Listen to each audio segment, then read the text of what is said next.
Hi, second grade. Welcome back to video number 2 for Wednesday, March 25th.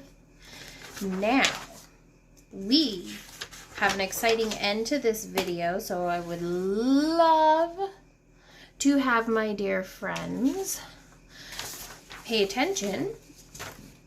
Shout out your answers so we can get through this kind of quickly, so we can get to my fun STEM challenge. Okay, our phonics paper today for our language arts video is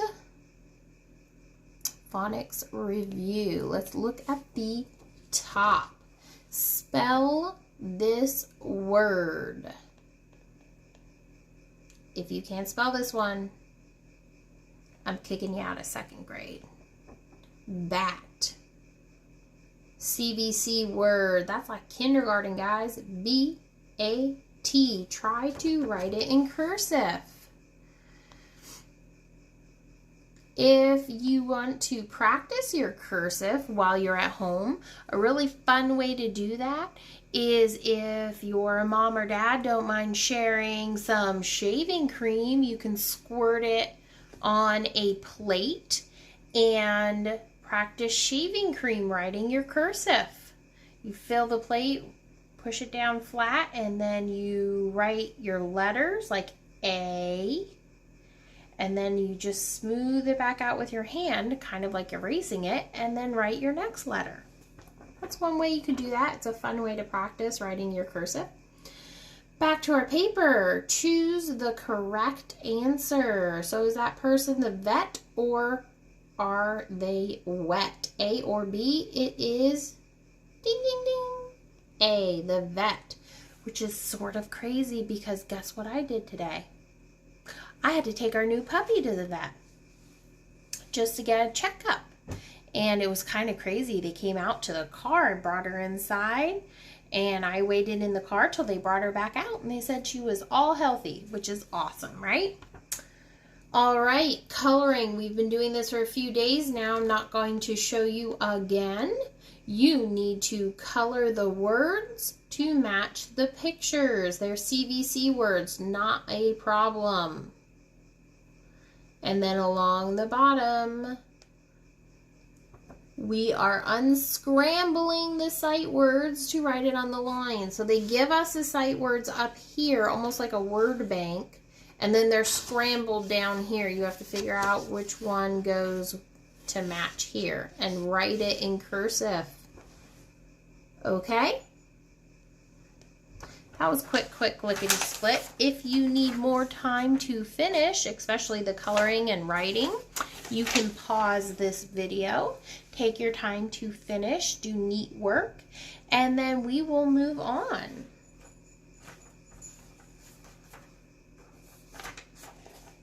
Okay, so our writing prompt. There's no story today, although you should be reading at home. Every day you should be reading. Our writing prompt today is a fun one. I really love this one. We have the big LOL, laugh out loud, and that smiley face is really laughing.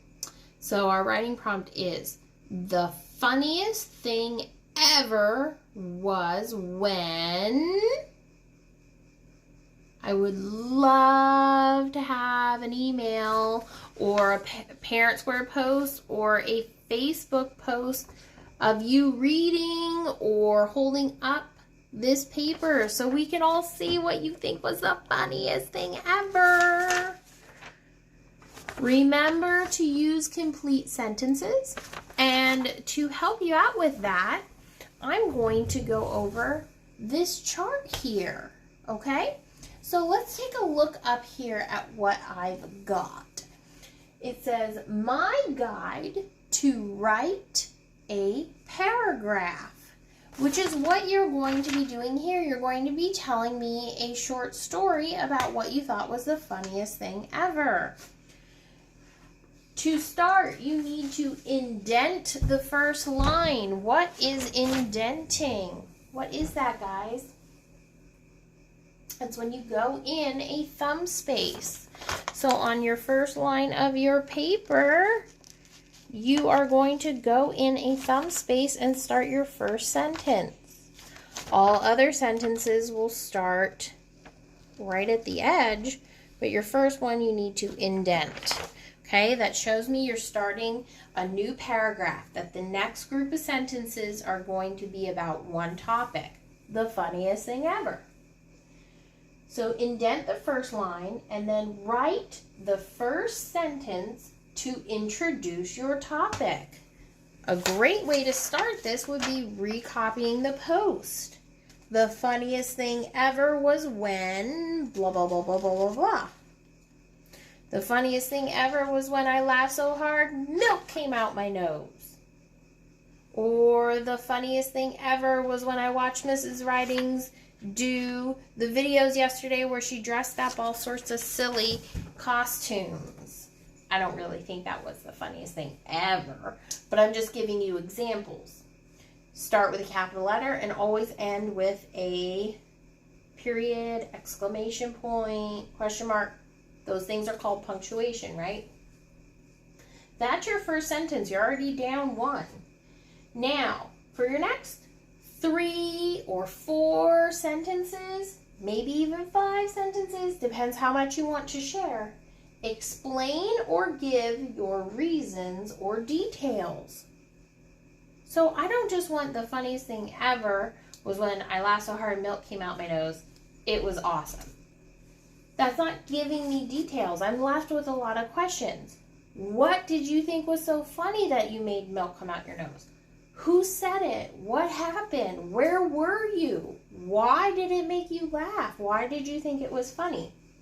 All of those things could be 3 or 4 good sentences right there. Think, you could tell me why it made you laugh, where you were, who you were with. Right there's 3 sentences. 3 good details to tell about this. And then your last ending sentence, write your ending sentence that retells the first topic sentence. So that's a good wrap-up sentence. It's called a closing sentence. And a lot of times, you sort of repeat the first sentence. You might say, that was the funniest day ever. Or you could say, when milk came out my nose, I will remember it forever. Something to end your story, a good closing sentence. It kind of repeats your first sentence in a little bit different of a way. Okay? So if you want to pause this video and keep this chart up to help you, that's an easy 1 sentence plus 3 would make 4, plus your closing would make 5. That's an easy 5. If you add an extra detail, that's 6 or 7 sentences. So I think pause the video, do this writing prompt. Yes, you can do it in cursive if you'd like, or you can print it. And when you're done, you need to unpause for our STEM challenge. Okay, see you in a minute.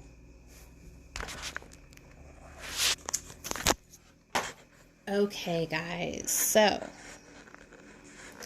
I'm going to forgive my camera for kind of going crazy right now, but I'm going to set you up on a chair so you can see what is going on down here. All right, guys, so here is Mrs. Riding's STEM challenge. Ready? So, sorry, just trying to adjust my camera. So, for Mrs. Riding's STEM challenge, I am going to have you get, with the help of a parent or an adult, so you don't make a huge mess everywhere without getting permission. You're going to want a big bowl of water, Or you could even maybe fill the bathtub or fill up your sink. That would work, but you need water to stay in this area. The next thing that you're going to need is some tin foil, aluminum foil. I'm sure a lot of you have this in your kitchen. If you don't, be creative and we'll see what you end up using, but I'm pretty sure most of you can find some aluminum foil in your kitchen. And then the very last thing you will need, I don't know how that one got in there, I don't want a dime, are some pennies. Penny, easily spent, copper, brown, and worth 1 cent. Pennies are usually the coin that you can find most of. So, pennies. Your challenge is to use your tin foil to build a boat. There's no limit on how many pieces of tin foil or what shape your boat. There is no limitations here. Only that you can only use the one material, which is tin foil. Okay? If you absolutely don't have any tin foil, then I would say whatever you do use, that would be your only material. You can't add anything else. No foam pieces to help it float, no toothpicks, nothing like that. So, build your tinfoil boat, whichever shape you would like. You're going to place it in your water. See? Ooh, look at, see? Ooh. You can pretend it's a sailboat. Ready?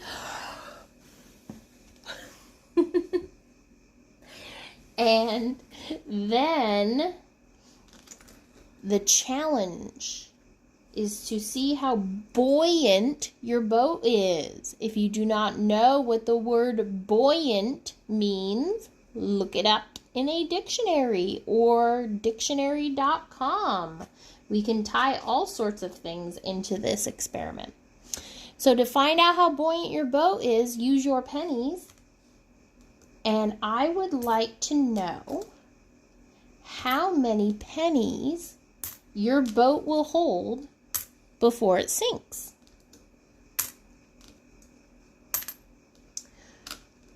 Then I would like you to post a picture or post a comment on Parent Square or Facebook, Julie Ridings, SJS, or even email me. But I know all your parents have Parent Square, so that could work as well. You can comment on this post and tell me how many pennies your boat held before it sank. The most pennies it could hold before your boat goes down. Sinks. Maybe Blackbeard from our stories yesterday came and sunk our boat. Whoever has the highest amount, the most pennies that their boat could hold, I will give a special shout out video for announcing the winner. Are you up for the STEM challenge? See you for video number 3 in a minute. Go get a snack, go stretch your legs, go get some exercise. Check out and see if maybe Miss Noor or Mrs. Howe posted some music videos or art videos, and then come back and see me for video 3 today for religion. Bye.